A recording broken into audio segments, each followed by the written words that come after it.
Jump Tales present Brent and Darla Inspiring Love Story. Written by Michelo Kim. Parang nakikipag-asaran ang dancing fountain sa harap ni Darla. Kung mapalad lang siya, malamang nasa London na siya. Hindi gaya ngayon na stuck siya sa Luneta. Bad trip. Pabalik-balik na ako, hindi pa rin talaga na-approve. Anya at hindi alintana ang lamig dahil sa tubig ng fountain. Kahit nakakaaliw naman ang kulay nito habang sinasabayan ng tugtog, hindi pa rin pala nito kayang pawiin ang mga iniisip niya. Okay ng passport tapos language test. Kaso show money lang talaga. Baka kailangan ko talaga ng employer, hindi ko naman balak na magstido na matagal. May hahanapin lang naman ako. Saglit siya napahinto at mas lalong lumalim ang kunot sa noon niya. Saan naman ako kukuha ng ganung kalaking pera? Ma, bulong niya sa sarili habang nakatingala sa langit. 3 taon na nakalilipas nang pumanaw ang nanay niya, pero ang huling bili nito ang tila nagsisilbing GPS si Darla sa buhay. Gusto nitong mahanap niyang ama na dating OFW pero hindi na bumalik ng Pilipinas pagkaraan ng ilang taon. Last option na magpaka-OFW na lang din. Kulang pang ipon niya mula sa pinapatakbong boarding house. Minsan mas malaki pang utang ng mga tenant kaysa sa kinikita niya doon. Nagtatrabaho rin naman siya bilang office clerk pero hindi pa rin sapat kahit pagsamahin sa kinikita niya sa boarding house. Tatayo na sana siya para umuwi nang mapansin niyang isang lalaki sa hindi kalayo ang bench. Mukhang kawawa, mukhang walang pumapansin. Pero kahit na ganoon, iba ang porma nito. Kahit madungis ang suot na puting polo, kitang-kita ang ganda ng tela nito. Nakahiga ang lalaki, nakatakip ang braso sa mga mata. Pero ang mas nakakuha ng atensyon ni Darla ay ang sapatos nito. Isang designer loafer na halatang mas mahal pa sa kabuuan ng boarding house niya. Hala, mukhang biktima ng mga manluloko to sa Maynila sabi ni Darla habang papalapit. Inilabas niya ang baon niyang balot na siopaw na ibinili niya kanina sa kanto. Kuya! Tawag niya habang tinutusok ng dulo ng payong ang binti na lalaki. Buhay ka pa? Mukhang hindi ka pa kumakain. Oh, siopaw. Huwag kang mag-alala, asado yan. Hindi yung gawa sa pusa, promise. Dahan-dahang inalis sa lalaki ang braso sa kanyang mukha. Napatulala si Darla. Sa ilalim ng medyo madungis na mukha at gulugulong buhok, bumungad sa kanyang isang pares na magagandang mga mata. Bukod pa rito, talagang guwapo ang lalaki. Mukhang modelo ng mamahaling pabango, yung tipo na binabandera sa mga billboard. What is this? Tanong ng lalaki sa paos at baritono na boses. British accent. Solid British accent. Sa isip naman ni Darla. Nakakaintindi ka ba ng Tagalog? O baka kailangan ko mag-English? I just give you food. Eat this. Are you lost? Dagdag naman yan tanong. Kumunot ang noo na lalaki habang tinitignan ng siopaw na parang isa itong alien object. I don't eat street food. And I am not a beggar. I was robbed by your fellow Filipino. Aba, choosy pa si kuya. Bulyaw ni Darla. Ayaw mo ba? Asaka, sandali siya nag-isip ng tamang Ingles bago magpatuloy. Are you really lost, mister? Because if you are, you can just send help to your embassy or ask for any guard's assistance here. Concerned niyang pagmumungkahi. Umiling ang lalaki pero mukhang gutom na nga ito. Kaya kinuwang siopaw na inaalok ni Darla. Kakagatasan na lalaki nang biglang marinig ang pito ng mga tanod na nagpapatrol sa park. Hoy, kayong dalawa! Bawal ang tambay dyan! Sigaw ng papalapit na guard. Ang pangit yata ng anggulo nila at nasa tagun-tago silang pwesto. Ha? Teka, hindi po kami tumatambay dito! Depensa naman ni Darla. Pero huli na. Hinawakan na ng gwardya ang braso ng lalaki na halatang hindi alam kung paano magre-react ng tama sa sitwasyon. Don't touch me, I demand to speak to you. Hindi siya pinayagan na magpatuloy ng guard at tuluyan siyang hinila. Doon ka magpaliwanag sa barangay. Si Darla, Kasama rin sa mga hindi pinalagpas at sinakay sila sa patrol car at dinala sila sa isang barangay hall na malapit. Nang makarating at makuhang kanilang mga pangalan, nagsalita ng kapitan sa barangay na nagkataong kilala si Darla. "Pangalawang beses mo na ngayong linggo to." Buntong hininga ng kapitan habang binubuklat ang logbook ng barangay. "Nung Martes, yung tenant mong tumakas na hindi nagbayad ng kuryente. Ngayon naman, dinampot ka sa luneta kasama itong dayuhan na to." "Kap naman, nagmaganda loob lang ako eh. Nakita ko siya mukhang kawawa, bibigyan ko lang ng siopaw. Pero hindi kami gaya ng mga batang hamog na may ginagawang milagro sa pwesto na yun."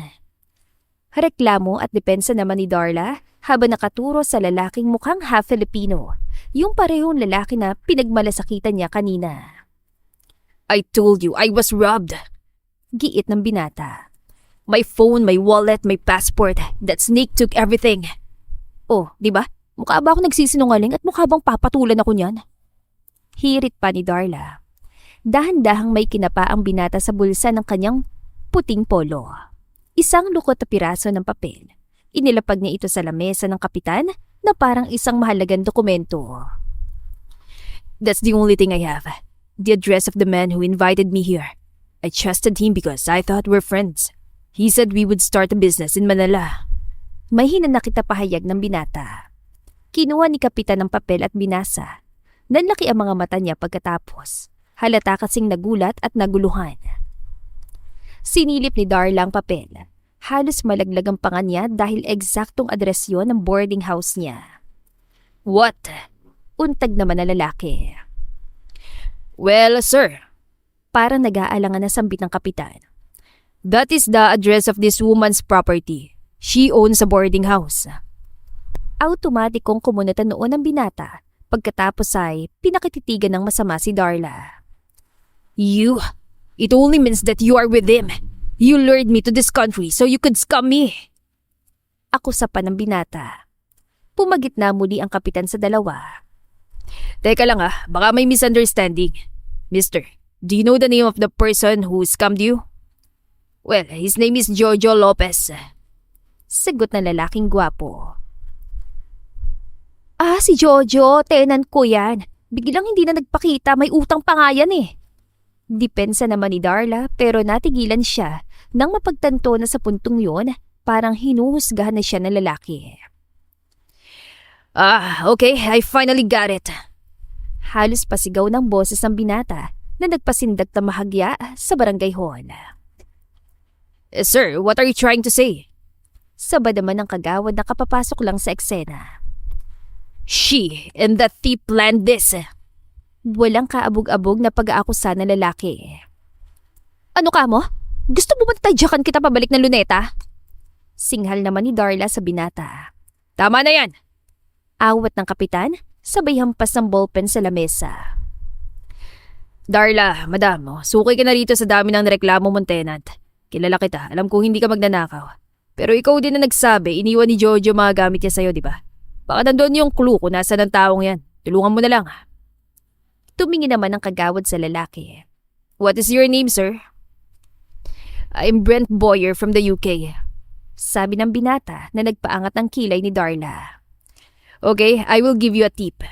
Sabi naman ng kagawad. "You need to report your situation to the embassy." "Tama nga naman, para ka na ring multo dito. Ipapalakad natin yan sa embassy mo pero gabi na, sarado na yan. At hindi kita pwedeng ikulong dito dahil wala ka namang kasalanan."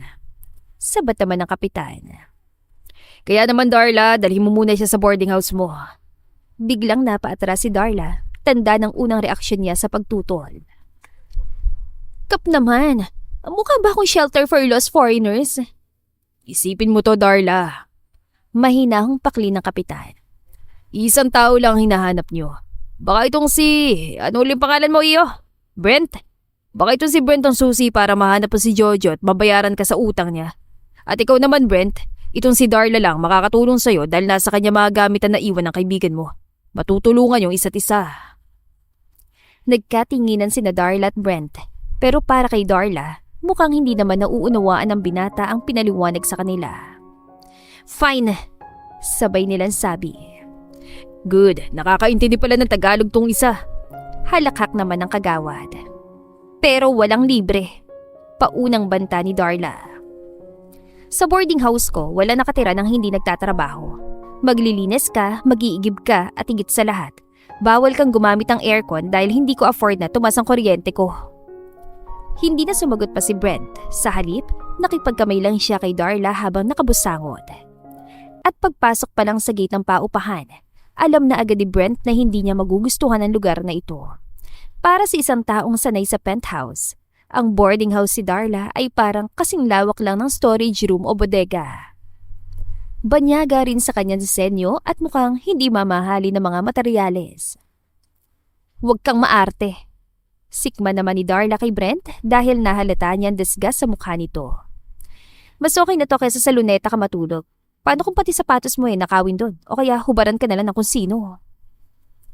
Dinala niya si Brent sa dulo ng pasilyo. May 2 pinto doon pero agad na napansin na binata ang pintong may nakasulat na Jojo gamit ang pentel pen. Bubuksan na sana niya ito nang harangan siya ni Darla. Oops! Wag dyan. Evidence yan. Hanggat hindi pa nakiklear ni Kapitan ang gamit ni Jojo, bawal pumasok dyan. Baka mamaya may itanim ka pang ebidensya at ako pang managot. Only a person with a hidden motive will think that way. Sarkastikon sabi naman ni Brent. So nakakaintindi ka naman talaga ng Tagalog or Filipino. Huwag mo na akong ini-English dyan Pakli naman ni Darla sa kabinuksan ng maliit na kwarto para kay Brent. Hindi masyadong malaki ang kama. Mukhang hindi kakasya si Brent dahil sa lapad ng katawan at sa height nitong nasa 6 feet kung tatansyahin. Dito ka. Tambakan lang to ng mga lumang gamit dati. Hindi pa yung nalilinis, kaya ikaw nang gumawa. Marunong ka namang humawak ng walis, di ba? Pumasok si Brent sa loob. Hindi siya makapaniwala. Medyo mababa ang ceiling at kaunting pag-inat niya lang, tatama ng ulo niya. This is a closet. Bulong ni Brent, hindi makapaniwala. It's like a mousetrap. Closet mong mukha mo. Pasalamat ka nga may bubong ka pa. Bulyaw ni Darla. At saka huwag kang mag-inarte. Alam bang hirap akong humanap ng taong maniniwala sa'yo? Noong nakarang araw lang may foreigner na nahuli sa Intramuros. Sabi niya na nakawan din siya. Yung pala human trafficking ang pakay. Kaya mga pulis dito hindi na basta-basta naniniwala sa dramatic story sa mga gaya mo. Kaya siguro walang pumansin sa isa luneta kasi inakala nilang modus ka lang. Well, that's what they told me. Hindi ako masyadong nagtatagalog, but I understand. Sagot naman ni Brent na parang mapagpaumanhina ang boses. Halatang pilipit ang pagtatagalog niya pero naiintindihan naman kung pakikinggan. Magdadalawang araw na sana siyang tambay at palaboy kung hindi siya nakita ni Darla. Sinubukan niyang lumapit sa mga tao pero pinagtatawanan lang siya o kaya ay iniiwasan. Sino nga naman ang maniniwala ng isang dugyot na lalaki ay tagapagmana ng Boyer Holdings? Para sa mga pulis, isa lang siyang suspicious alien. Kaya matulog ka na. Sagot naman ni Darla pero biglang may bagay na napagtanto kaya muli niyang tinignan si Brent. Hindi ka pa nga pala kumakain. Wait lang, ipagluluto kita ng noodles. Hindi na tumanggi pa si Brent. Napaupo lang siya sa masikip na kama at hinayaan si Darla na kumilos at ipagluto siya. Naisip niya na parang binibiro siya ng tadhana dahil kung hindi sana siya nagpadala sa advice ni Jojo na sa Pilipinas na muna magtago para takasan ang engagement niya sa isang anak ng Thai royal officer. Baka wala siyang ganitong problema. At ngayong gabi, nagngingit-ngit pa rin siya sa inis. Pero mas lamang ang pagkagutom niya. Maswerte pa siya na may tumanggap sa kanya at hindi muna siya dapat na magpaka-choosy. Kinaumagahan, nagising si Brent sa tunog na malakas sa pagkalampag ng sandok sa kawa. Yung amoy ng ginisang bawang ang tila humihila sa kaluluwa niya. Naabutan niya si Darla sa kusina na busy sa pagsasali ng sinangag. Oh, gising ka na pala, mahal na prinsipe. Mapang-asar na bati ni Darla na makita siya. Lumapit si Brent sa mesa. Salamat, Darla. Sinubok niya magtagalog ulit pero hindi pa talaga matanggal ang accent. Can we check Jojo's room? Please, baka nandun yung passport ko. Hintayin natin si Kapitan mamaya. Kumain ka na lang muna dyan. Kibit-balikat naman ni Darla at pinaghain ng binata sa plato nito. Napansin ni Darla ang itsura ni Brent. Sa ilalim ng liwanag ng umaga, kitang-kita na niya kung gaano ito kagwapo. Kainis, ang sarap tignan. Anya sa isip. Magmumukhang creep lang siya kung isa sa tinig yon. Wala pa siya naging tenant na kasing kisig at guwapo ng binata, kaya parang kakaiba ito sa kanya. Pagkatapos mag-agahan, pumasok si Darla sa iba pang bakanteng kwarto at naglabas ng isang black t-shirt at maong na shorts para may maisuot si Brent. O yan, kay Dodong yan, yung dating construction worker dito. Malaki yan, kasi naman siguro sa'yo. Inabot ni Brent ang mga damit na parang tumanggap ng ginto. Thank you. Pagkalipas ng ilang minuto, lumabas si Brent ng banyo mula sa paliliko. Basang-basa pang buhok niya at nagpupunas ng mukha gamit ang lumang bimpo. Halos malaglag ang sandok ni Darla nang mapatingin ito sa kanya. Yung simpleng black t-shirt ni Dodong naging mukhang luxury brand ang isuot ni Brent. Bumabakat sa malalapad na balikat at sa dibdib nito ang damit, kaya lumitaw na naman ang mangganda nitong pangangatawan. Pero ang mas nagpasingkit sa mata ni Darla ay nung bahagyang itinaas ni Brent ang kamay niya para ayusin ang buhok. Nakita ni Darla ang bandang baywang nito. Wala man lang taba sa tiyan. Abs ba yun? Parang pandesal na hindi pa napipit-pit. Sigaw ng isip ni Darla. Is there something wrong? Tanong ni Brent nang mapansing nakatulala si Darla sa kanya. Wala. May naisip lang. Mabilis na iwas si Darla habang namumula mga pisngi. Bilisan mo, marami tayong gagawin. Yung banyo hindi pa tapos kuskusin. Ikaw gagawa niyan mamaya. Tumango lang si Brent kahit hindi niya gustong ideya na magiging utusan siya ng babaeng hindi niya alam kung mapagkakatiwalaan ba o hindi. Kinabukasan, nakipag-coordinate sina Darla at Brent sa barangay para magkaroon ng saksi para halugugin ang iniwang unit ng scammer ni Brent na si Jojo. Oh, saksi kayo ah. Binubuksan natin ito para matulungan tong kawawang foreigner. Pati na rin itong tenant na tinakasan. Deklarasyon ng kapitan at nakapuwesto na sa pinto. Naroon din sina Darla at Brent, pati ang ibang staff ng barangay. Nang bumukas ang pinto, sinalubong sila ng amoy ng kulob na sapatos at alikabok. Binusisi nila lahat ang tukador at ilang kahon na pwedeng paglagyan ng mga gamit. Pero wala silang nakitang may kinalaman kay Brent. Isang lumang karton naman ang nakita ni Darla sa ilalim ng kama. Cap, Brent, tignan niyo to! Laman ng karton ng ilang kopya ng mga dokumento, mga kontrata sa Thailand, mga ID na may iba't ibang pangalan pero iisa ang mukha. Ang mukha ni Jojo. May isang flyer doon ng isang sikat na paaralan sa Bangkok. May class picture at naroon din ito. May nakita namang payslip si Brent. Mukhang luma na at nakapangalan sa kumpanya dito sa Pilipinas. It's not John Suarez. It says Armando Dizon. And here, on this Thai work permit, his name is John too. He's using multiple aliases. Napasilip din si Darla sa papel. So, hindi John Suarez ang pangalan niya.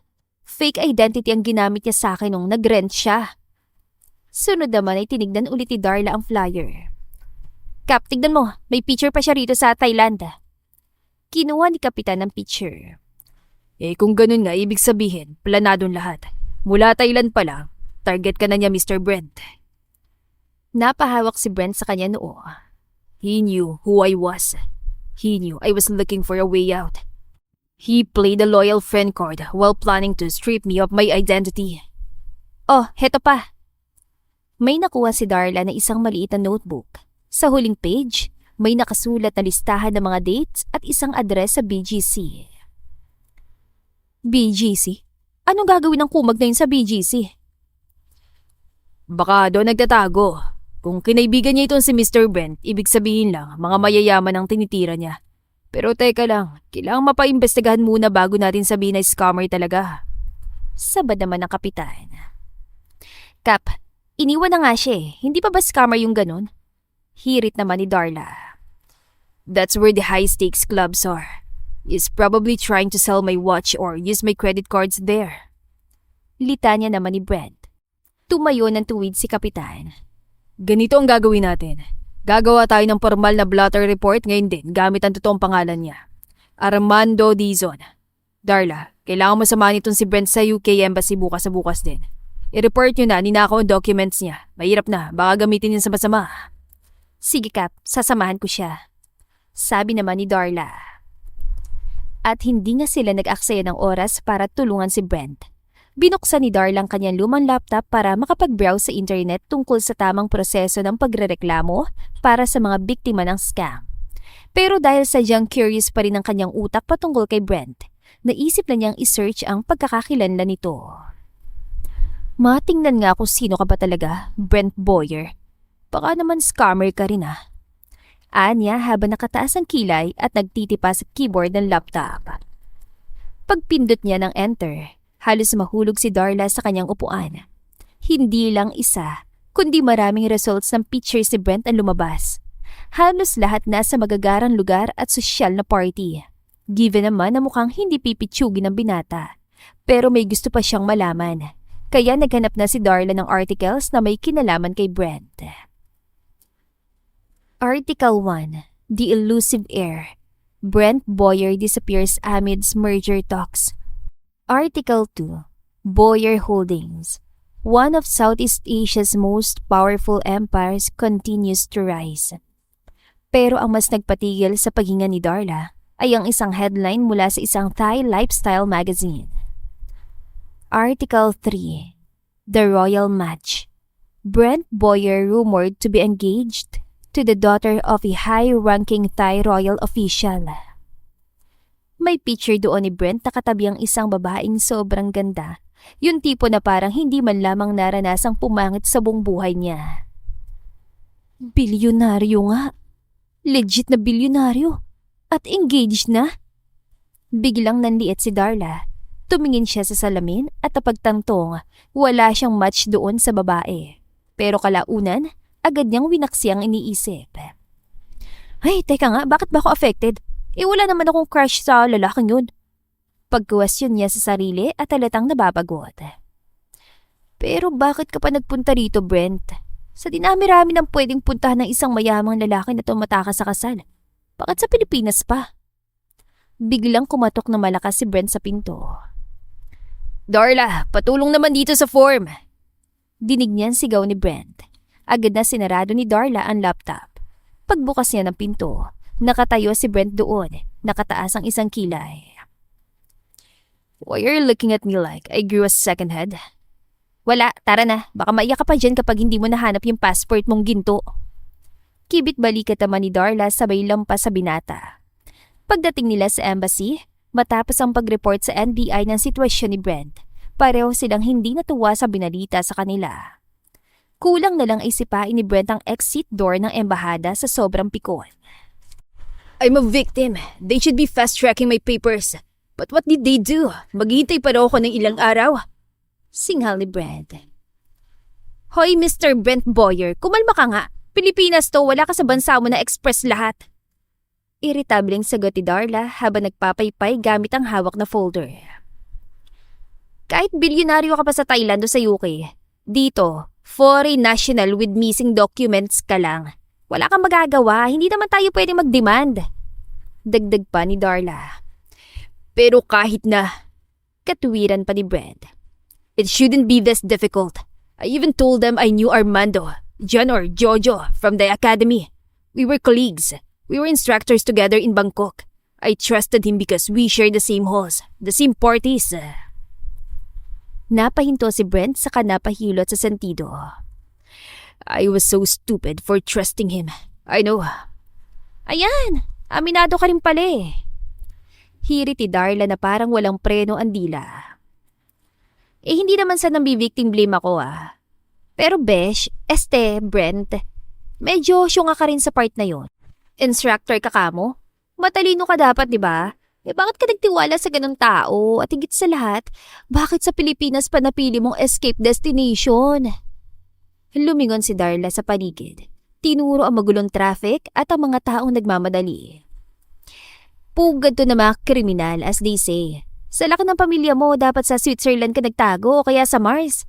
Pero dito ka talaga napadpad kung saan pag kumurap ka, pati anino mo mananakaw. Huminto si Brent sa paglalakad. Tumingin siya ng diretso kay Darla at ang mga mata niya ay biglang naging malamig at mapanuri. Now I see it. You're not just a helpful landlord. You're also trying to use me too, right? You're just like Jojo, looking for what you can get from me. At talatang hinanap mo na talaga ako sa internet. Tila pang ako sa ni Brent.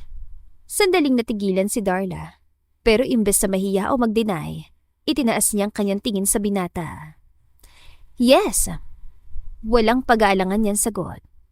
Correct ka dyan, Brent Boyer. Gagamitin talaga kita. Nanlaki ang mata ni Brent sa sobrang pagkaprangka ng babae. Look, wala akong employer sa UK. Wala akong bank statement na may 6 na zeros. Wala akong properties. Patuloy ni Darla habang lumalapit sa lalaki. Pero may pangarap ako. Kaya oo, kailangan ko ang utak mo. Gusto kong ituro mo sa akin lahat ng hacks. Lahat ng pasikot-sikot kung paano ma-approve ang visa ko nang hindi ako nade-deny. Yun ang bayad mo sa pagpapatuloy ko sa'yo. Business is business, di ba? Yan naman ang language niyong mga negosyante. Hindi nakapagsalita si Brent.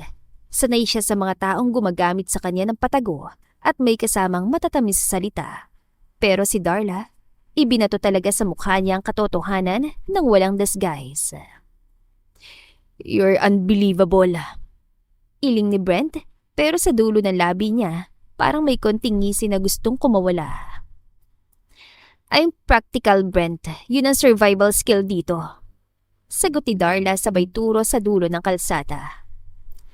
O ano, tutunga ka na lang ba dyan Sasakay na tayo ng jeep. May lalakarin pa tayo sa BGC, di ba? Yun kung gusto mo pang mahanap yung Jojo na yun bago niya may benta ang mga gamit mo. At walang nagawa si Brent, kundi magpatianod na lang sa dalaga na talak ng talak at hindi na uubusan ng katwiran. Nang makarating sila sa BGC at para silang mga bida sa pelikula dahil sa mga forma nilang presentable pa rin kahit na papano. Ang plano nila magkunwaring namamasya lang at walang hinahanap na magnanakaw. Narating nilang isang high-end condo na nasa dulo ng isang street. Ayon sa documents na nakita nila sa boarding house. Dito madalas magstay si Armando alias Jojo at parang sinadya ng tadhana na eksaktong pagtapat nila sa entrance. Nakita nilang isang lalaking pababa ng itim na SUV. May hawak pa na cup na mamahaling kape at suot ang pamilyar na relong pagmamayari ni Brent. That's him! Gigil na sabi ni Brent. Sumugod siya agad at hindi na pinansin ang paghatak ni Darla sa braso niya para bigyan siya ng babala na huwag lang bastang sumugod. Jojo! Sigaw ni Brent sa lalaki. Bago pa makatakbo si Jojo, naabutan na siya ni Brent. Isang matinding kanang direkta ang tumama sa panga niya na nagpabuwal sa kanya sa kinatatayuan. You're the thief, you snake! Bulyaw ni Brent habang sinusubukan niyang hilahin ang kwelyo nito. Nagkaroon ng matinding rambulan sa harap ng condo lobby hanggat sa inawat na sila ng mga gwardya at dinala ng otoridad sa presinto. Pagkadala sa presinto, pinaliwanag ni Brent ang dahilan kung bakit siya naisahan ni Jojo. Kalmado na pero bakas pa rin ang galit sa kanyang tinig. He rented a car for our Manila tour. When I stepped out to use the restroom, he just drove away. My luggage, my passport, my phone, everything was in that car. Mabuti na lang at na-trace yung address niya. Sabi ng pulis habang tinitignan ng computer record ni Armando Dizon. Biglang nag-iba naman ang mukha ng isa pang police officer. Teka, Armando Dizon? Ma'am sir, huli na ang isda ninyo. Nagkatinginan ang dalawang pulis. Wanted pala itong si Armando. Hindi lamang ito simpleng pagnanakaw. May mga kaso rin siya ng investment scam sa Cebu, credit card fraud sa Makati at may warrant of arrest din siya sa Thailand for corporate espionage. Iba't ibang estilo palang ginagawa nito. Pero ngayon lang siya nahuli sa aktong nakikipagsuntukan sa kalsada. Nakahinga na maluwag si Darla. Sir, ma'am, dahil nahuli na natin siya, mabilisan nating mare-recover ang gamit niyo. Nahanap lang namin ang unit niya sa kondo. Nandun ang maleta mo, sir. Balita ng pulis. Nakulong na nga ang traidor sa buhay ni Brent at mababawi na rin niya ang iba pa niyang gamit. Hindi mangyayari ang lahat ng ito kung wala si Darla. Kaya naman, pagkatapos lang nitong gulo, Siya naman ang magbabayad ng pabor sa dalaga. Pagkatapos ng gulo sa presinto, dinala ni Brent si Darla sa isang restaurant sa BGC. Darla, Panimula ni Brent habang hinihintay ang kanilang order. Inabot niyang isang envelope na naglalaman ng pera. that's for your boarding house rent. For the siopaw and for helping me find that snake. And I'm sorry nga pala for my behavior. I shouldn't have accused you of being his partner. Paranoid lang talaga kasi ako. Wow, may pa-envelope. Pero wag kang mag-alala. Tanggap ko ang sorry mo. Sanay na akong mapagbintangan, no? Biro ni Darla, pero tinanggap niya agad ang sobre. At saka ayos na to. At least makakabalik ka na kung saan ka nararapat. Biglang naging seryoso ang boses si Brent. Can I ask kung bakit gusto mo sa UK, Darla? I mean, it's cold, the food is bland, and it's a difficult place to start over. Huminto si Darla at sinalubong ang tingin ni Brent. Hindi lang naman kasi trabahong habol ko doon, Brent. Bago mamatay ang nanay ko, bilin niya na hanapin kong tatay ko doon. Gusto lang namin ng sagot. Bakit niya kami iniwan? Bakit hindi siya bumalik? Kailangan ko ng closure para sa aming nanay. Pero hindi ako naniniwalang pinabayaan niya talaga kami kasi nagpapadala pa siya ng pera eh. Sandaling natahimik si Brent. Nakita niya ang lungkot sa mata ni Darla. Isang klase ng lungkot na hindi kayang bayaran ng kahit magkano. At sa kabilang banda, parang naantig siya dahil hindi niya naranasan ang wasak na pamilya. Bonus pa na mas marangya ang buhay niya sa ibang bansa. I see. A daughter's quest. Bulong ni Brent. Ikaw? Balik ni Darla. Sinusubukang ibahin ang topic. Bakit ka naman tumakas? I mean, kung ako sa'yo, doon na lang ako sa Thailand. Ang ganda kaya ng babaeng pakakasal sa'yo. Yung anak ng royal official. Sayang naman, mukhang yaman pa naman nun. Bagay kayo. Oh, wait. How did you know she was the daughter of a royal official? I never mentioned her, and I definitely never showed you her picture. Nanlaki ang mata ni Darla at naging defensive. Sa internet, hindi ba tag-research ako tungkol sa'yo? At saka para sa security ko rin. Hello, malay ko ba kung human trafficker ka pala? Baka balak mo lang akong itrap para ibenta at gawing hostess sa kung sang club. Kailangan ko malaman kung legit na bilyonaryo ka ba talaga o bilyonaryong scammer lang. Tumawa ng malakas si Brent. Hostess? You? With that attitude? Baka nasipa mo ng customers before they place an order. Abang kapal nito. Kunwaring na-offend na tugon naman ni Darla. Ngayon pa lang, parang may kung anong lumundag sa puso niya dahil nakikita niyang bumabalik ng sigla ni Brent at parang may pagkakaibigan ng umuusbong sa kanilang pagitan. Dahil nabawi na ni Brent ang access sa ilang accounts niya, hindi na siya pinatulog ni Darla sa tila bodegang kwarto. Habang nakahiga si Brent sa bagong palit na bedsheet, inilabas niya ang kanyang bagong biling phone. Dinayal niya ang number ng kaisa-isang taong pinagkakatiwalaan niya sa London. Hello, Jeff. It's me. Bungad ni Brent. Si Jeff ang trusted assistant niya sa mansyon ng mga magulang niya at dati niyang assistant. Boss, salamat sa Diyos tumawag ka rin. Akala ko ano na nangyari sa'yo dyan. Sagot ni Jeff. Ang assistant niya sa UK na may dugong Pinoy kaya kampante na magtagalog. I'm fine, Jeff. Muntik na ako maging pulubi sa Luneta Park. But someone helped me. Isang Pinay. Siya rin ang dahilan kung bakit nahuli ang hayop na si Armando or si Jojo. Kuwento ni Brent habang nakatingin sa kisame. But the problem is, my family is still tracking me. My mother is pushing for the wedding next month. Nako boss, mainit pa rin ang ulo ng nanay mo pero may naisip ako. Balita ni Jeff na parang may binabalak. Bakit hindi mo gamitin itong babaeng tumulong sa'yo? Ibalita natin na may girlfriend ka na dyan. Valid reason yan para i-cancel o madelay man lang ang engagement sa Thailand. Hindi naman nila pwedeng pilitin ang merger kung may new fiancé na involved. You want me to lie? But anyway, pwede siguro. Since kailangan niya makapunta ng UK. But how? Naguguluhang tanong ni Brent. Hindi lang basta lie. Gusto ka mo ng babae na pumunta rito sa UK? Pinakamabilis sa paraan para sa kanya is ang fiancé visa. Kung tutulungan mo siya, matutulungan mo rin ang sarili mo. Yayain mo siyang maging fake fiancé. Sponsorship mo gagamitin. Pasok agad yan. At least makakarating siya rito. At ikaw naman makakaligtas sa kasal na ayaw mo. Hit two birds with one stone, di ba? Natahimik si Brent. Naalala niya mukha ni Darla nang sinabi nitong kailangan nito ng closure sa tatay na matagal nang hindi nagpapakita.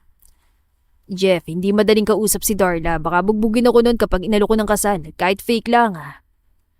Boss, bilyonaryo ka habang siya nangangarap mag-London. Sabihin mo, business deal. Sigurado ako papayag yun.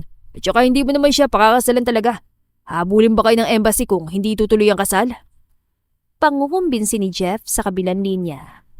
Pagkababa ng telepono, hindi na makatulog si Brent.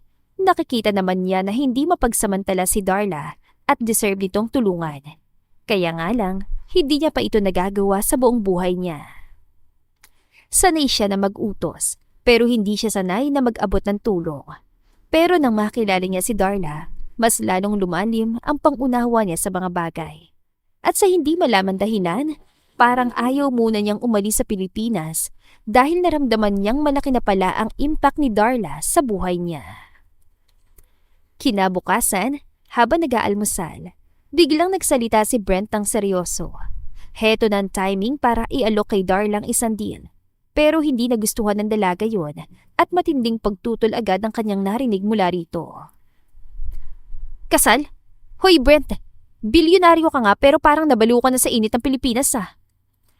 Halos mabilaukan si Darla habang sinasabi yon kay Brent.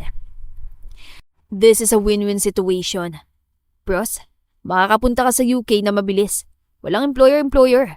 And you'll have all the time to find your father. Cons, you just have to pretend you're madly in love with me for a few months. Fiancé lang naman, hindi ko naman balak na pakasalan ka. Mahabang paliwanag naman ni Brent. Business transaction. Brent, fiancé visa yan.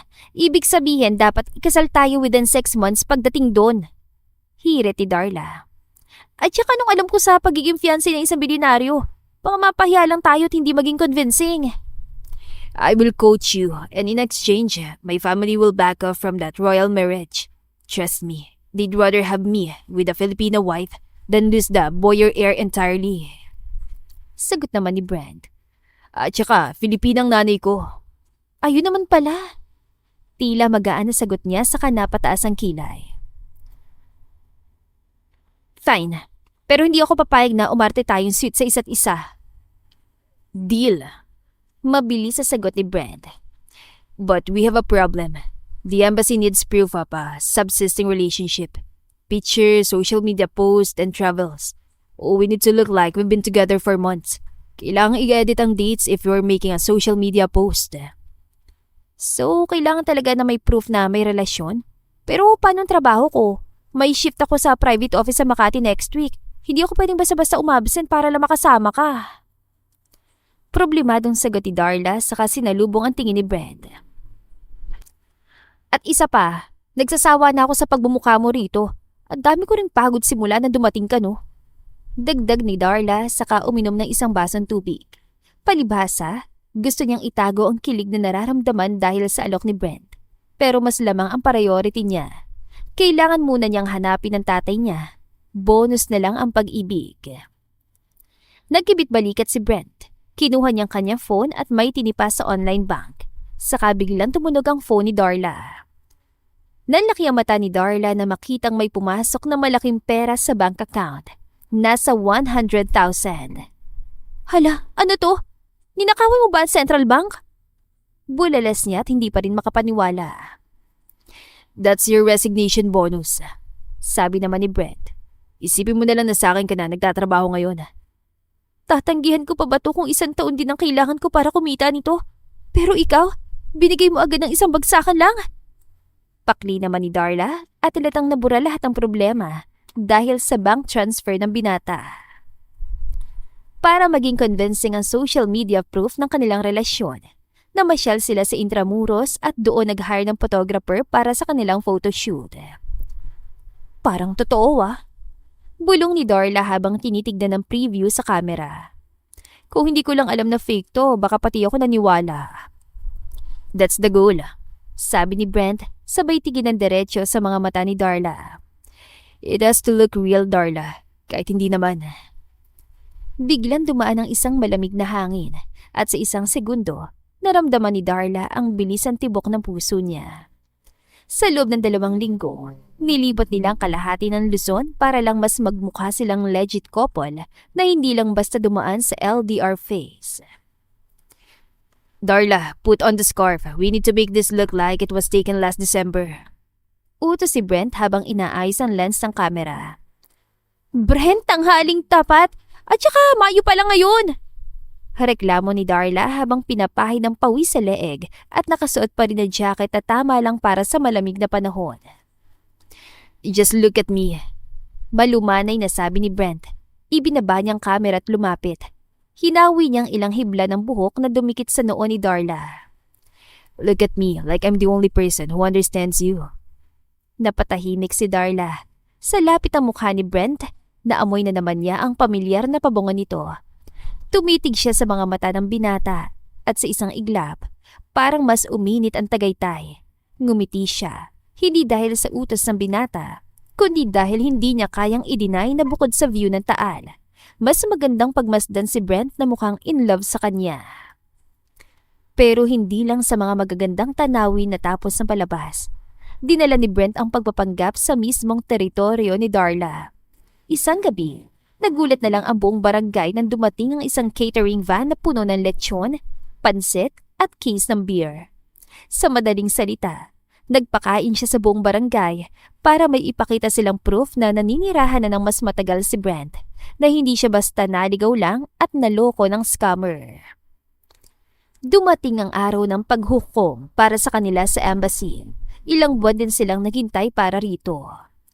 Tinawag sila ng consul na isang striktong British woman at sinuri lahat ng folders na naglalaman na larawan ni Darla at Brent. Pagkatapos ay in-interview sila kung paano sila nagkakilala. Siyempre, well-rehearsed na nilang pareho ang script. I came for business, but I stayed for Darla. She showed me a life outside boardrooms. I found a family in her community. Sabi ni Brent nang ipakita ang pictures na naghanda siya para sa barangay. And you, Miss Santos? Baling ng consul kay Darla. Whatever possesses a practical woman like you to accept a proposal from a man you've just met for more than a year? Lumunok si Darla. Dapat sasabihin niya ay para silang na love at first sight sa isa't isa. Dapat in full British English pa.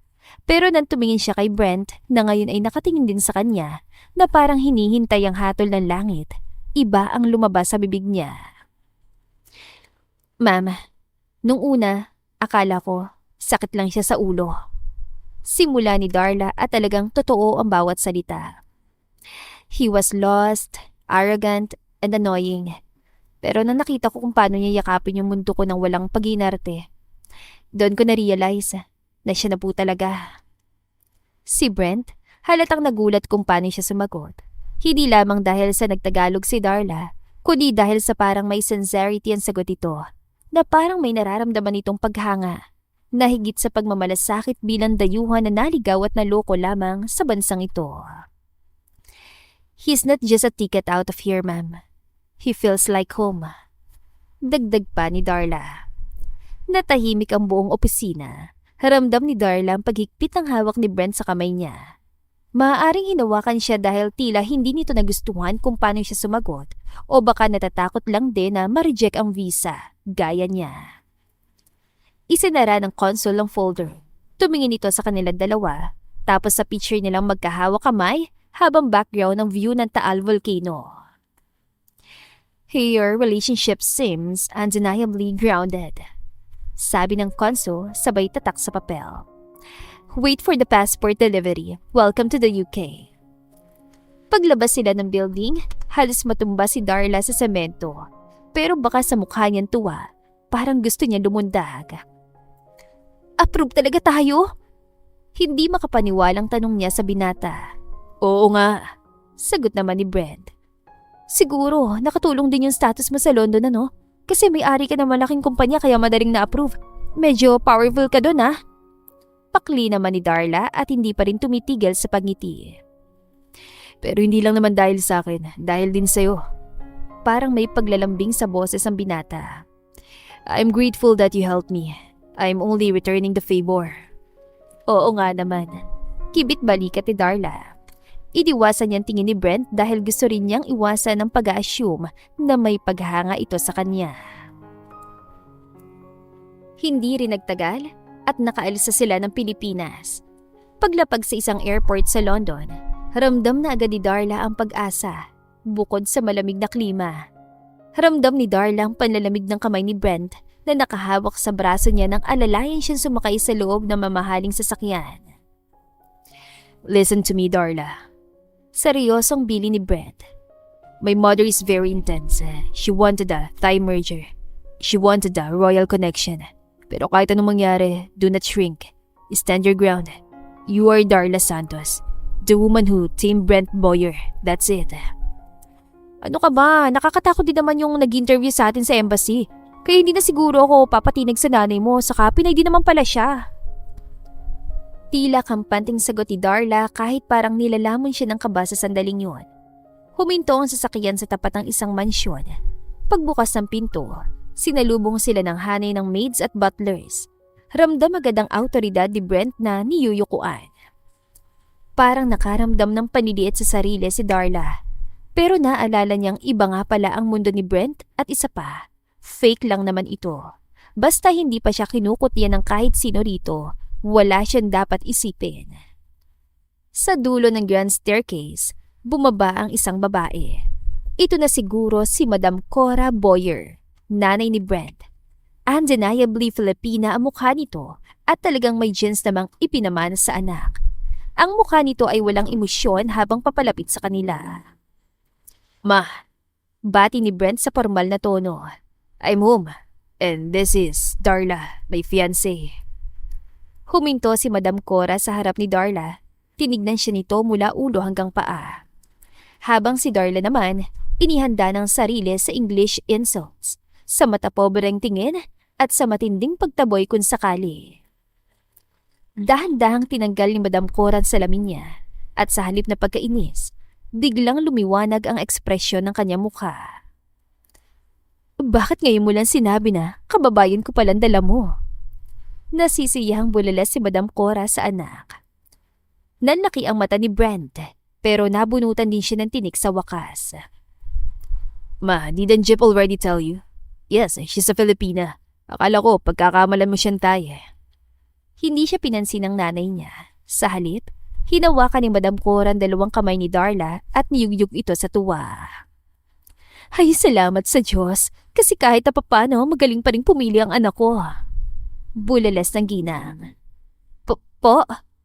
Yan lang ang nasabi ni Darla, halatang shock na shock. "Ma," singit ni Brent, litong-lito. "Wait, you're not mad? I canceled the merger. I ran away." "Ay nako Brent," irap ni Madam Cora.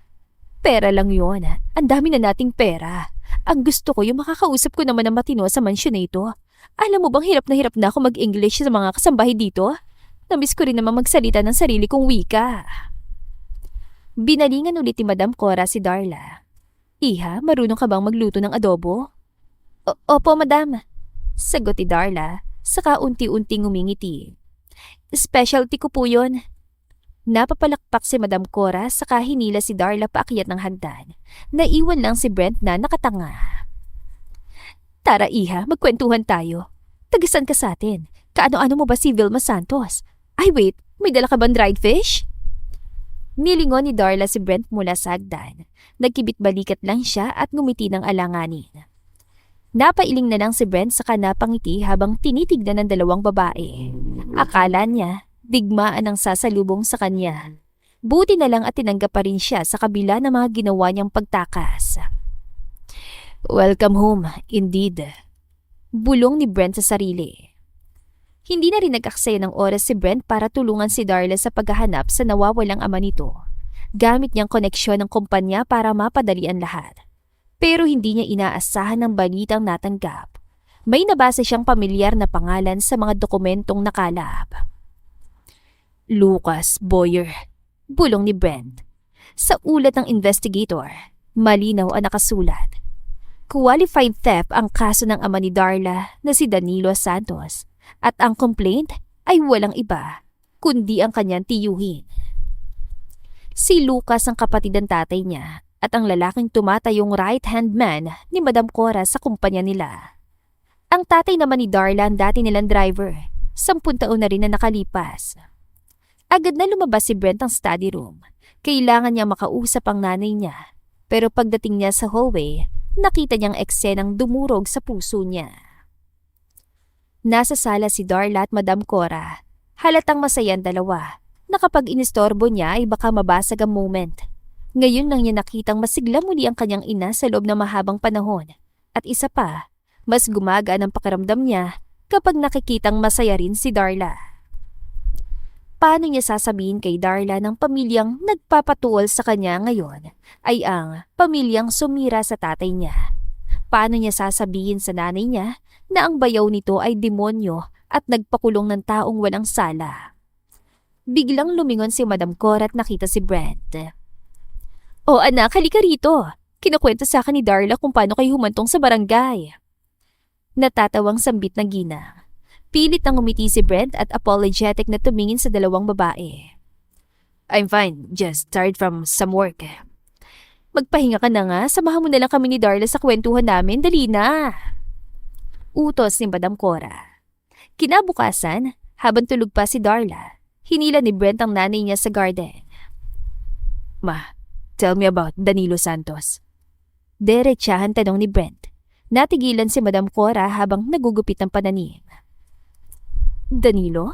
Yung driver natin dati? Bakit mo tinatanong yan?" Tito Lucas filed a case against him 10 years ago for the theft of a diamond necklace. Did he really steal it? Kumunot ang noon ni Madam Corazon. "Lucas told me that Danilo confessed. Sinabi ni Lucas na nahanap ang kwinta sa bag ni Danilo. Pinatawad namin siya. Hindi namin tinuloy ang kaso sa kuwarte kapalit ng pag-alis niya at hindi na nagpakita. But he was jailed for several months. We were still merciful, Brent." Pahayag ng ginang. Pero ma, if it says that the case has been dismissed, nasa na siya? Bakit hindi na siya nakauwi pabalik sa Pilipinas? Tanong naman ni Brent na tila hindi makakatulog ng walang sagot.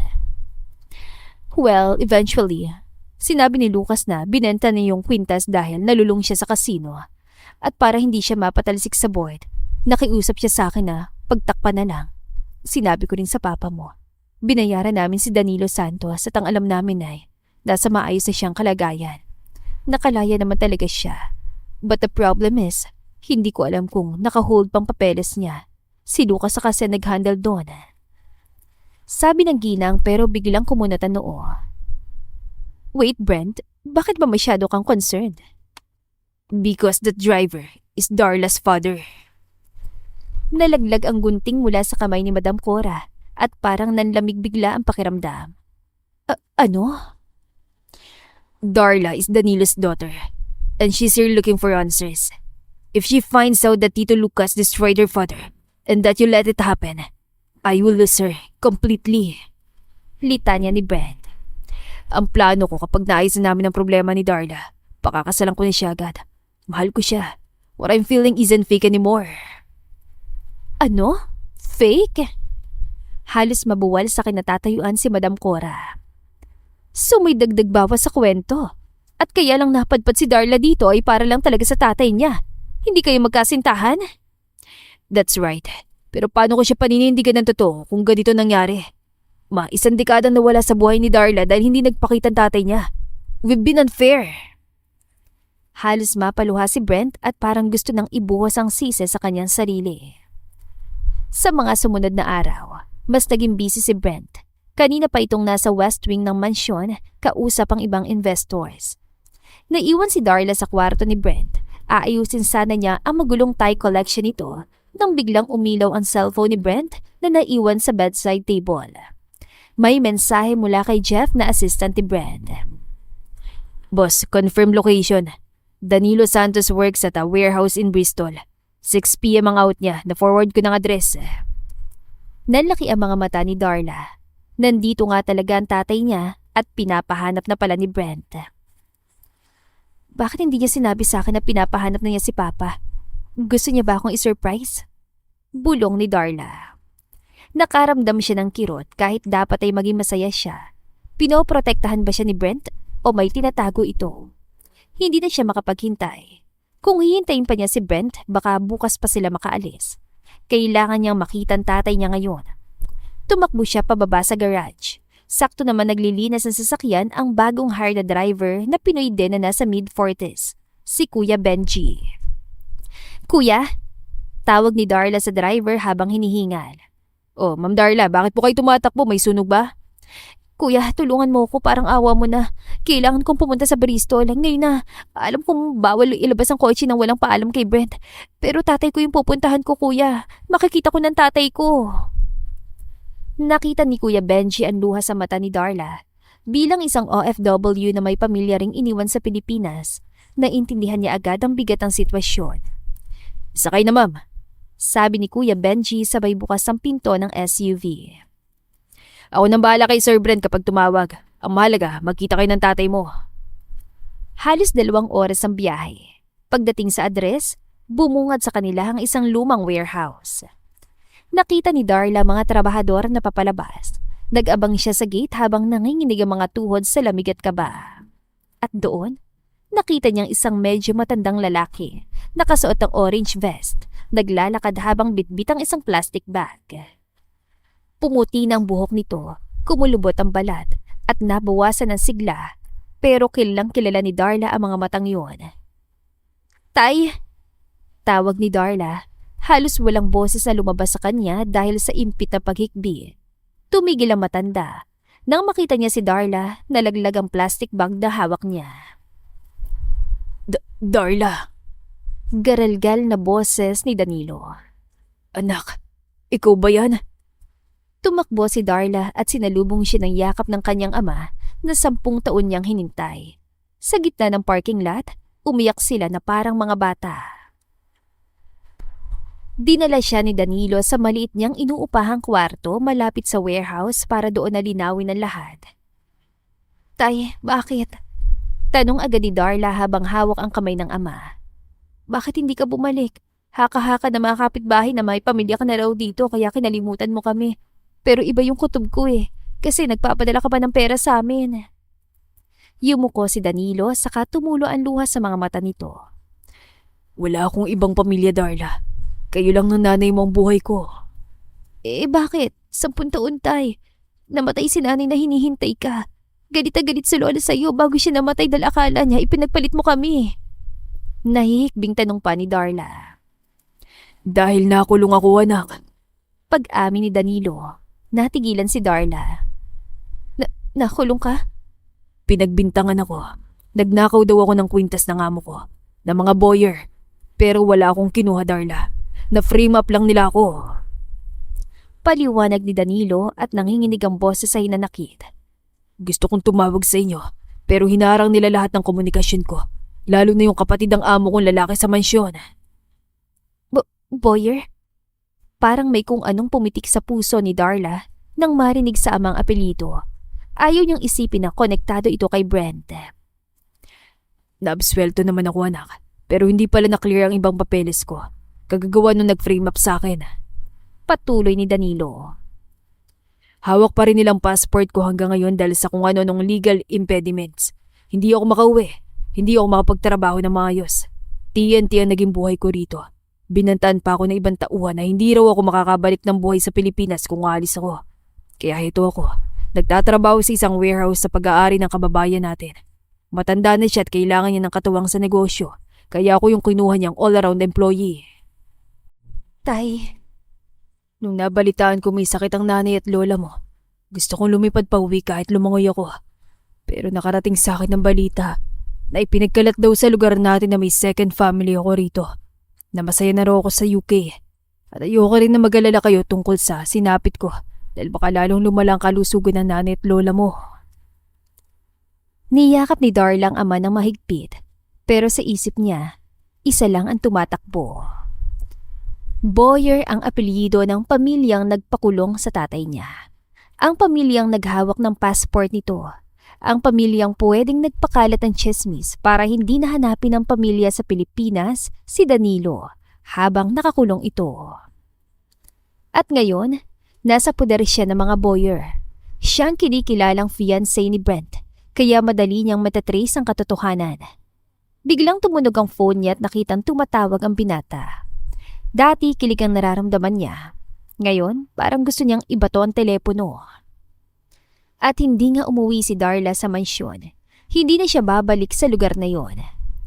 Sa tulong ni Kuya Benji, dinala sila ni Danilo sa isang maliit na apartment sa bandang sentro ng Filipino community sa London. Sa loob ng ilang oras, kumalat ang balita. Ang nawawalang driver ng mga boyer nahanap na at ang anak nito niloko ng pamilya. Huwag kayong mag-alala, Mang Dani, Darla.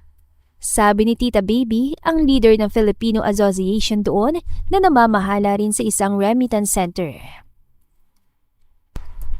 Hawak natin ang ebidensya. Ang lakas ng labor union dito. Kapag nalaman ng media ng Boyer Holdings ay nag-ooperate ng modern slavery sa pamamagitan ng pag-hold ng passport at yung pag-frame up, lagot sila. Tita, ayoko ng gulo. Mahinang sabi ni Darla habang inaabutan ng kape ang ama na tila nilalamon ng kaba. Gusto ko lang na umuwi kami. Gusto ko lang mabawi ang passport ni tatay. Hindi ito gulo, iha. Hustisya ito. Matigas sa sagot ni Tita Baby. Nag-file na kami ng formal complaint sa authorities. Sa kabilang banda, umuwi si Brent sa mansyon ng pagod na pagod. Galing siya sa opisina ng abogado para kumpirmahin ang pagkakasangkot ng tiyuhin niyang si Lucas. Handa na siyang sabihin kay Darla totoo na itama ang lahat. Pero pagpasok niya sa pinto, hindi si Darlang sumalubong sa kanya, kundi mga taong tila may pinaglalaban sa pamamagitan ng rally o pagpoprotesta na nakikita niya mula sa kanyang bintana. What's happening?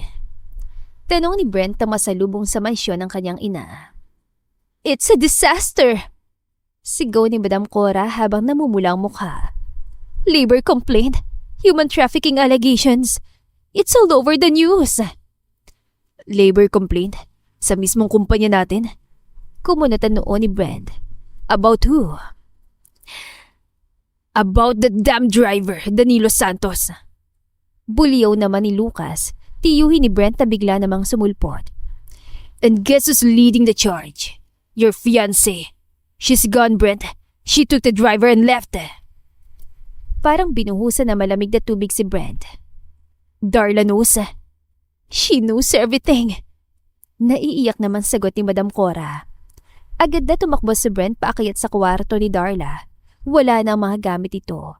Ang tanging naiwan sa ibabaw ng kama ay ang engagement ring na ibinigay niya at ang isang piraso ng papel. Nanginginig ang kamay na dinampot ito ni Brent. Nakalagay doon ang breakdown ng gastos ito sa kanya. Pero may sulat din na para sa kanya na nagsasabing, Brent, hindi ko kailangan ng charity ng pamilya mo. Ang kailangan ko, passport ng tatay ko. Ibalik niya sana at hayaan na kaming umuwi ng Pilipinas. Yun lang ang hinihingi ko. Huwag mo na kaming hanapin. Masaya na ako na nahanap ko ng totoo.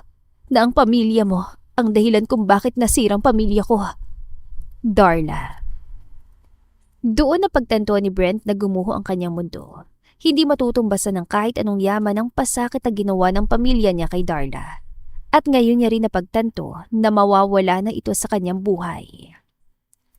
Hanggat sa 6 na buwan na nakalipas, mula na makauwi sina Danilo at Darla. Balik sa dati ang buhay sa boarding house. Maingay, maggulo pero masaya. Ang pinagkaiba lang, nandoon na si Tatay Danilo.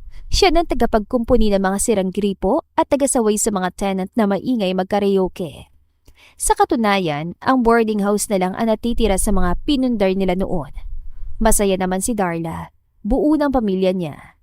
Pero tuwing gabi kapag tumitingin siya sa buwan, hindi niya maiwasang hawakan ang space sa daliri niya kung saan nakasuot dati ang engagement ring na ibinigay ni Brent. Ang alam niya, dapat talagang nakamove on na siya. Pero hindi pala ganun kadali. Hindi niya pinakinggan ang paliwanag ng binata at pinagtabuyan niya lang ito. Noong nakaraan lang, may nabasa siyang news article na posibleng matutuloy na talaga ang engagement ni Brent sa parehong babae na anak ng isang Thai royal officer. Magpahanggang ngayon, nadudurog ang puso niya at may mga gabi na umiiyak siya sa kwarto. Pero dahil kasama na niyang ama, mas pinag-iigihan niya ang buhay na kasama ito. At isang umaga, Habang nagwawali si Darla sa tapat ng gate, may humintong tricycle. Bayad po, Manong. Sabi ng isang pamilyar na boses, baritono. Napahinto si Darla sa pagwawalis. Imposible na, guni-guni lang yon. Bumaba ang lalaki. Wala na ang tailored suit. Nakaputing t-shirt na lang ito. Nakamaong na pants at sneakers. May dalang isang malaking backpack, pero hindi na mukhang kawawang turista. Brent? Halos mabitawan ni Darla ang walis tingting. Tinignan siya ni Brent. Ganun pa rin ang kanyang tindig. Nang makita niya si Darla, ngumiti siya at ang ngiting iyon ay umabot sa kanyang mga mata. Hello, Darla. Did you miss me? Bago pa makasagot si Darla, lumabas ng gate si Danilo. Nakakunot ang noon nito habang hawak ang pipe wrench na ginamit niya sa pag-aayos ng gripo kanina. Anong ginagawa ng isang boyer sa tapat ng bahay ko? Seryosong tanong ng tatay. Lumapit si Brent kay Danilo saka lumuhod sa mismong sementadong kalsada na puno ng alikabok. Mang Danilo. Panimula ni Brent, diretsong tingin sa mata na matanda. I am here to apologize. Again. Alam ko po hindi mababayaran ng sorry ang 10 taong na wala sa inyo dahil sa pamilya ko. My uncle is in jail. My mother is stripped of her board seat. I left the company. I left the legacy. Wala na po akong kinalaman sa yaman ng mga boyer. Nagulat si Darla. Iniwan nga ba talaga ni Brent ang lahat? Wala akong pakialam sa yaman mo, iho. Matigas sa sabi ni Danilo. Ang tanong ko, anong ginagawa mo at ano pang kailangan mo sa amin? Tumayo si Brent at tumingin kay Darla.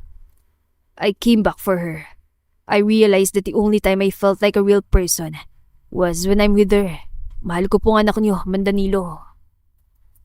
Natahimik ang buong kalye. Pati ang mga tsismosang kapitbahay tumigil sa mga pinagkakaabalahan. Huminga ng malalim si Tatay Danilo. Tinitigan niya si Brent mula ulo hanggang paa. Nakita niya ang senseridad. Nakita niya ang pagsisisi. Pero bilang ama, hindi siya basta-basta bibigay. Mahal? Hindi kumbinsido si Danilo. Sa London, madaling sabihin yan. May kontrata, may fiancé visa, may scripted lines. Pero nasa Pilipinas ka ngayon, Mr. Boyer. Dito sa amin, hindi nadadaan sa contract signing ang pag-ibig. Kung gusto mo nga ako, paghirapan mo. Manligaw ka ng tradisyonal. Tradisyonal? Tanong ni Brent, halatang medyo nalilito. Oo, hindi lang basta salita. At suyuin mo siya hanggang sa maniwala kaming hindi mo na siya iiwan. Ngumiti si Brent. Tinanggal ang backpack niya at tinaas ang manggas ng t-shirt. Challenge accepted, sir. Kailangan ko bang magiging ulit gaya ng pinagagawa niya sa akin dito? Halata ang excitement sa boses ng binata, pero napansin niya na tila nagpipigil naman ng ngiti si Darla na nakapuesto sa sulok. Ilang araw din na nagtsatsaga si Brent bilang tenant at maintenance sa boarding house. Hindi pa rin siya pinapansin ni Darla. Medyo malamig pa rin ang pakikitungo ni Danilo pero kahit papaano naman, kinakausap siya kapag kailangan. At isang gabi, napansin naman ni Darla na unusual ang hindi paglabas si Brent sa kwarto nito. Nabanggit ang tatay niya na may sakit daw ang binata kaya kahit mabigat pa sa loob na kausapin ito, hindi na siya nag-aksaya ng oras. Tumulo ang luha ni Darla na makitang nakatalukbong sa kumot ang binata. Niyugyug niya ang braso nito hanggang sa magising ito at yumakap. Am I dreaming? Totoo bang nandito ka? Usal ni Brent. Napaano ka naman? Bakit ka nagkasakit? Nahihikbing tanong naman ni Darla. Overworked, tsaka maybe lovesick. Biro naman ng binata at nanatili pa ring nakayakap. I'm sorry for everything, Darla. Brent, hindi ganun kadali. Garalgal na sagot naman ni Darla. Mahal kita. Alam ng Diyos yun. Pero tuwing nakikita kita, nakikita ko rin yung pamilya mo. Nakikita ko yung rehas na nagkulong sa tatay ko. Paano ako magiging masaya kung ang kapalito na yan sakit na nakaraan ng ama ko? Hindi ko alam kung dapat pa ba nating mahalin ang isa't isa. Natigilan si Brent. Alam niyang tama si Darla. Kahit anong pagsisikap niya, hindi naman basta mabubura ang peklat na nakaraan. I understand. Bulong ni Brent. I will wait, even if it takes another 10 years. Tumungo lang si Darla. magpahinga ka lang muna. Aalis na sana siya pero biglang bumukas ang pinto. Naroon ang kanyang ama. Dahan-dahan lumapit si Danilo kay Darla. Hinawakan niyang balikat ang anak. Tay, aalis na ako. Kinamusta ko lang naman. Paglilinaw ni Darla. Hindi ko naman po siya patatawarin ng basta. Kahit anong mangyari, kayo pa rin ang pipiliin ko. Pero imbes sa sermon, ngumitilan si Danilo na walang bahid ng pait. Anak, Malumani na sabi na matanda. sino ba nagsabing kailangan mong pumili? Ang pagmamahal, hindi naman yan eleksyon. Pinunasan ni Danilo ang luha sa pisngi ni Darla. Nakikita ko kung paano kanya tignan. Ganyan ako tignan ng nanay mo nun. Huwag mong parusahan ang sarili mo at huwag mo siyang parusahan dahil sa kasalanan ng tiyuhin niya. Iba si Lucas, iba si Brent. Pero tay, yung 10 taon. Tapos na yun, anak. Putol ni Danilo. Napatawad ko na sila. Napatawad ko ng pamilya niya. Kung ako nga na siya nakakulong ay nakapagpatawad na. Sino ka para hawakan pa yung galit na yan? Sige na, anak. Huwag mo nang pigilan ang sarili mong mahalin siya. Hindi na ako hahadlang. Gusto ko lang na maging masaya ka na. Napatingin si Darla sa tatay niya, tapos kay Brent. Para siyang nabunutan ng tinik sa dibdib. Ang pader na nakaharang sa puso niya ay sa wakas. Tuluyan ang nabuwal. Bumalik siya kay Brent at niyakap ito na mahigpit. Habang si Brent, ramdam ang panginginig ng balikat ni Darla. Sinasagot na kita, Brent Boyer. Bulong ni Darla sa dibdib nito. Sinasagot na kita. Kasi okay na kay tatay. At kasi mahal na mahal kita. Kahit nakakainis sa lahat ng mga naganap sa buhay natin. Tumawa si Brent habang tumutulo ang luha. I love you too, Darla. Pero ikakasal ka pa rin ba sa anak ng royal officer? Habol naman ni Darla. Hindi, fake news lang yun. Sagot naman ni Brent at masinigpitan ng yakap. Sa likod nila, nakasandal si Danilo sa hamba ng pinto. Pinapanood ang anak na lumigaya sa wakas. Sino ba namang mag-aakala na ang luneta ay minsan ang naging lugar para magtagpo ang landas nilang dalawa? At lahat ng mga nangyari ay naging daan para mahanap ni Darla sa London ang taong matagal na niyang hinahanap. Ilang buwan lang ang nakalipas. Nagpakasal ang dalawa sa Manila Cathedral na ideal wedding venue ng halos karamihang bride-to-be. Si Mang Danilo, hindi natigil ang pagluha kahit tapos na niyang ihatid sa altar si Darla. Saksi ang Diyos sa pagpapalitan nila ng vows at pangako nila na hindi sila mapaghihiwalay ng kahit na anong pagsubok. Mapagbiro nga ang tadhana dahil kung hindi nagtagpo ang landas sila ni Brent, hindi niya mararanasan ang lahat ng tuwa, pasakit at kaligayahan na hindi matutumbasan ng kahit anong yaman sa mundo. Sa pagkakataong ito, hindi lang pala peace of mind ang nakamtan ni Darla. Nakamtan din niya ang pag-ibig at panibagong pagkakataon. At dito na po nagtatapos ang ating kwentong pag-ibig. Maraming salamat po sa pakikinig. To God be the highest glory. Hanggang sa muli. Paalam!